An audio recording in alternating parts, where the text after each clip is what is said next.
इस particular video में हम लोग जानने वाले हैं 21 जुलाई 2020 के हरियाणा करंट अफेयर।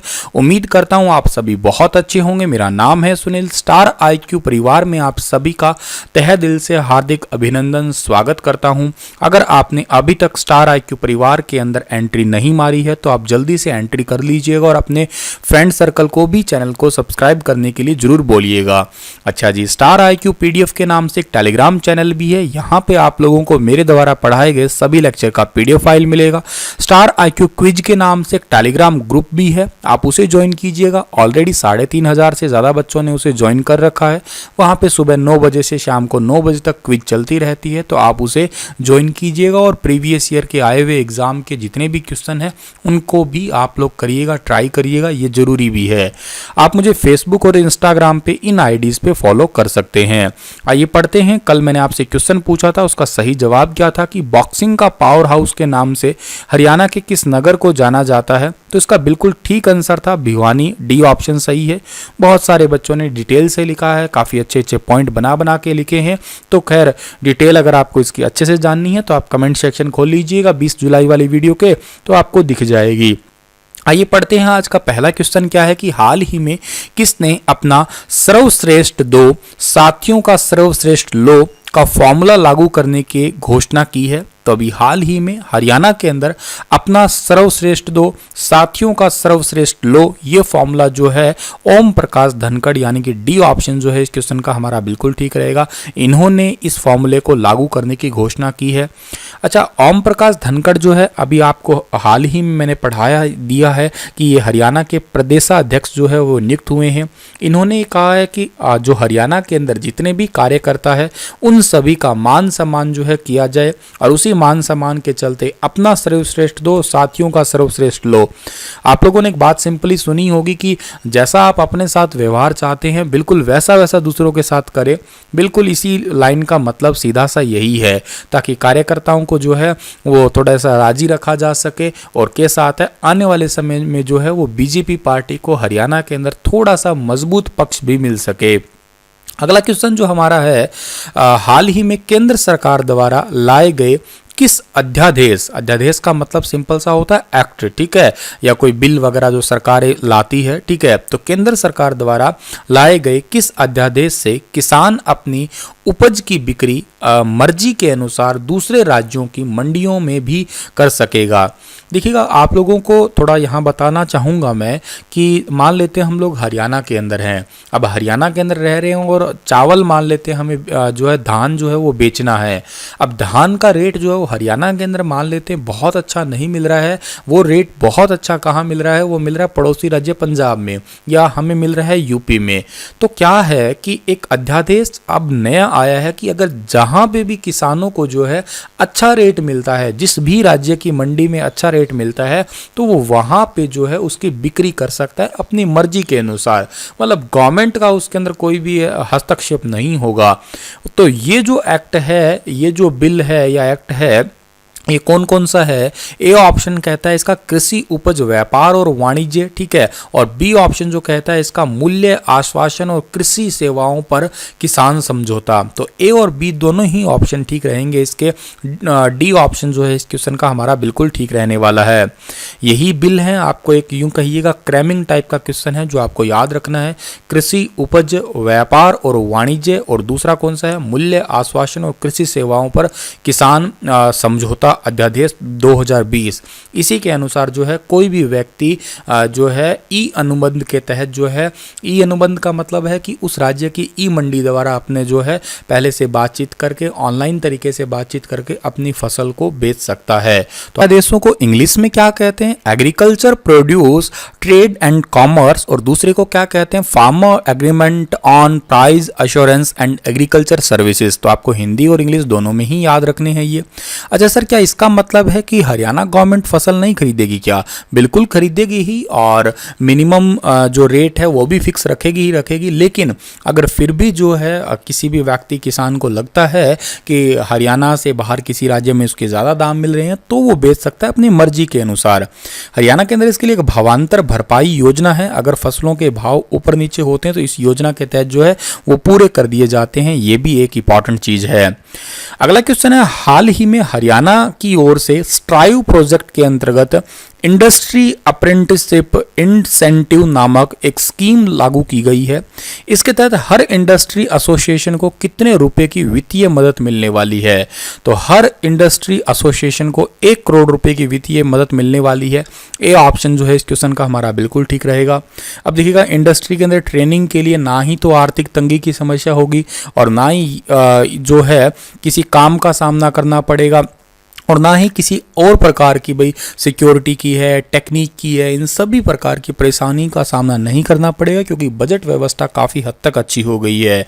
केंद्र सरकार ने अब एक ऐसी व्यवस्था बना दी है जिसमें कौशल विकास और जितने भी इंडस्ट्रियल ट्रेनिंग डिपार्टमेंट है उनके अंदर स्ट्राइव प्रोजेक्ट के अंतर्गत जो है वो इंडस्ट्री अप्रेंटिसशिप इंसेंटिव नामक एक योजना लागू की है।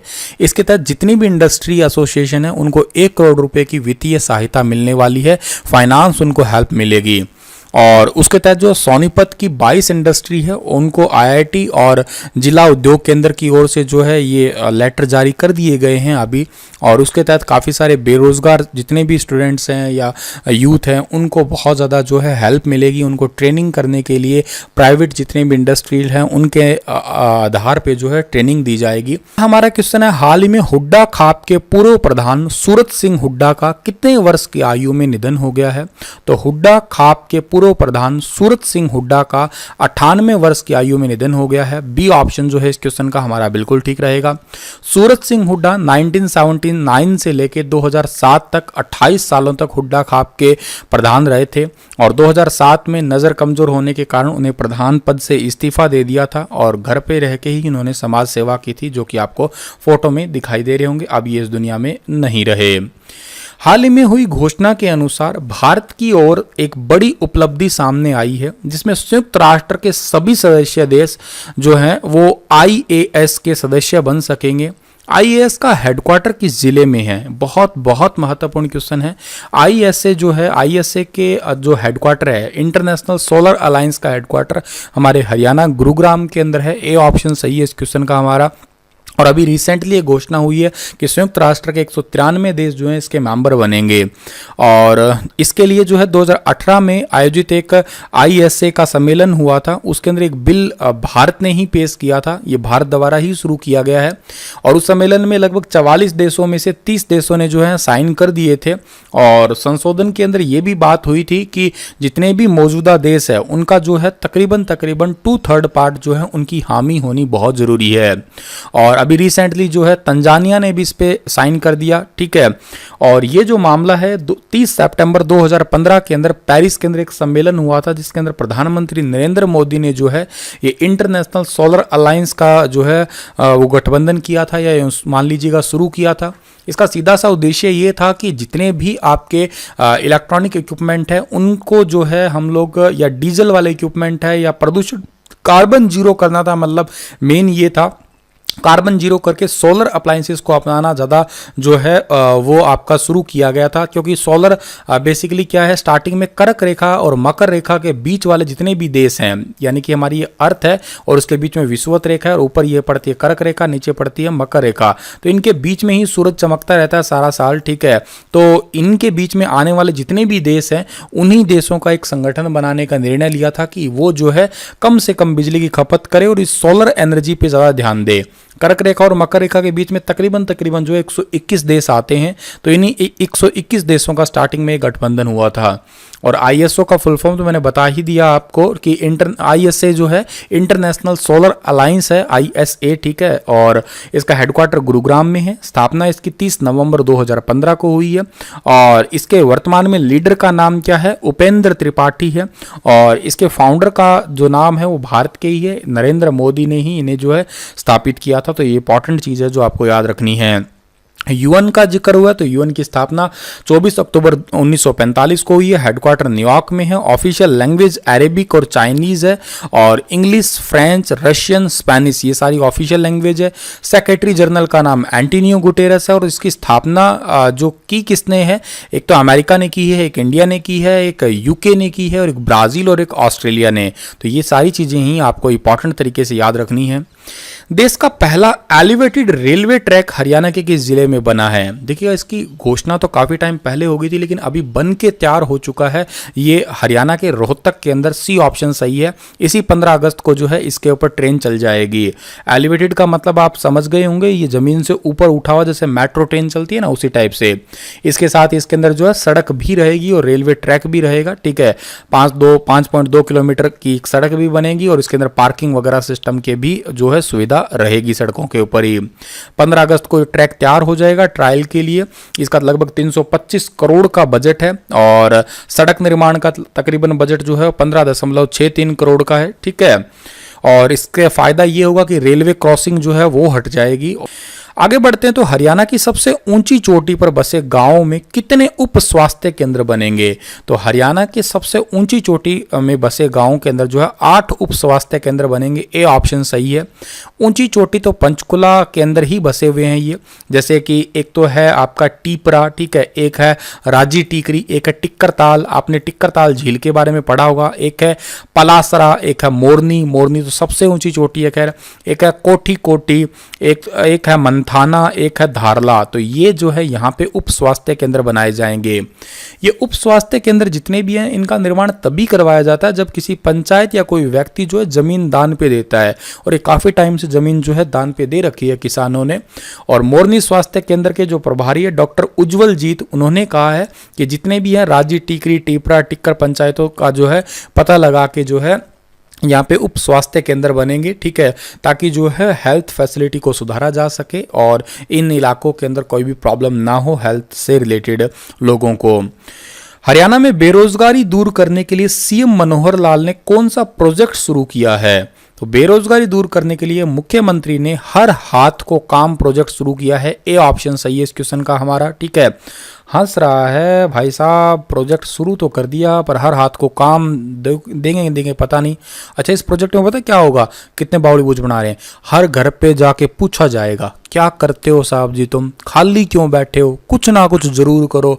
तो हम करें क्या? टमाटर? मतलब हम क्या क्या करें, क्या बनाए हम लोग? तुमने तो नौकरियां तो तुम निकाल नहीं रहे, तुमने तो मुंह उठा के कह दिया 1 साल तक भर्ती को नहीं आवे, तो तुम्हारा दिमाग खराब है। और अब तुम कह रहे हो हम तुमसे पूछेंगे, मतलब ये तो मजे लेने वाली बात होगी। क्या करते हो, खाली क्यों बैठे हो, कुछ ना कुछ करो, हम तुम्हें गोली ना मार दें, खाली क्यों बैठे हो।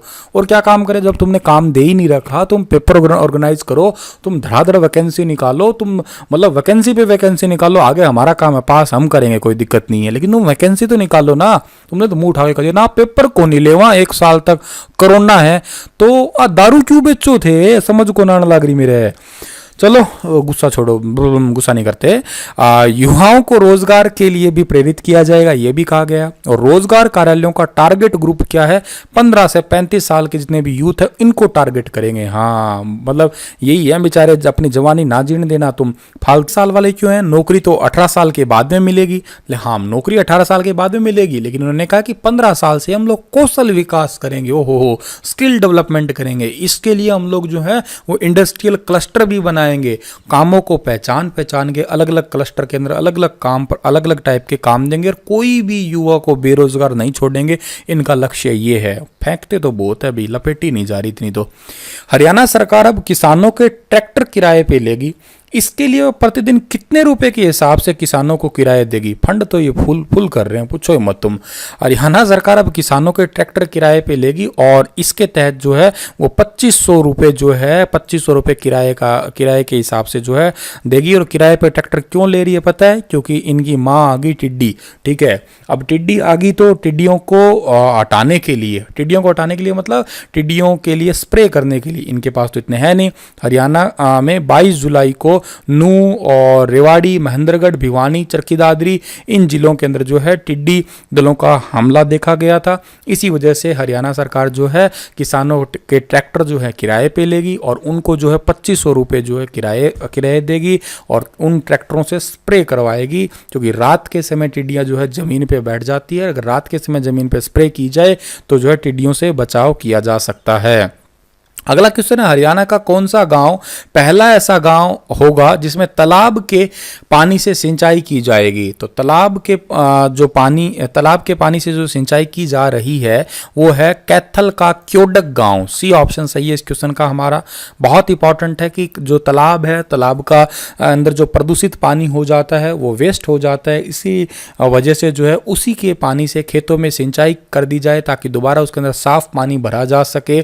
तो ये कैथल के क्योडक के अंदर शुरू किया गया है। अच्छा, बात कैथल की हुई है ना, तो कैथल जो जिला है उसकी सीमा करनाल, कुरुक्षेत्र, जींद, पंजाब के पटियाला यहाँ से लगती है। और पुराणों के अंदर जो है इसकी स्थापना युधिष्ठिर ने की थी। इसको हनुमान जी की जन्मस्थली भी कहते हैं, इसे कपिस्थल भी कहते हैं, इसे कपिल मुनि की नगरी भी कहते हैं। आधुनिक कैथल पहले करनाल जिले का एक हिस्सा हुआ करता था। 1973 में कुरुक्षेत्र में जो है चला गया था बाद में, ठीक है। और उसके बाद में जो है हरियाणा सरकार ने इसे कुरुक्षेत्र से भी अलग कर दिया और 1 नवंबर 1989 को इसे एक अलग से जिला जो है वो घोषित कर दिया। कैथल को छोटी काशी भी कहते हैं, नवग्रह कुंड की वजह से। 11 रुद्री मंदिर भी यहाँ का बहुत ही फेमस है और फाल्गु मेला भी लगता है फरल के अंदर, वो भी आपको याद रखना है। इसी के साथ ये लेक्चर तो समाप्त होता है, पर आपके लिए आज का क्वेश्चन है कि हरियाणा में जुलाई से सितंबर महीने के बीच में किन पवनों द्वारा बारिश होती है। बेहद इंपॉर्टेंट क्वेश्चन है। जुलाई का महीना तो चल ही रहा है, बताइए आप लोग। पछुआ पवन है, व्यापारिक पवन है, दक्षिणी पश्चिमी मानसून है, पश्चिमी विक्षोभ है। डिटेल से लिखिएगा इसका जो भी आंसर है, क्योंकि इसकी काफ़ी डिटेल है, आपको ये नेशनल के अंदर भी बहुत ज़्यादा काम आएगी। ज्योग्राफी का बहुत अच्छा क्वेश्चन है ये। चलिएगा, कल फिर हाजिर होऊंगा लेटेस्ट अपडेट के साथ में। तब तक के लिए आप हंसते रहिए, मुस्कुराते रहिए, वीडियो को शेयर करिएगा।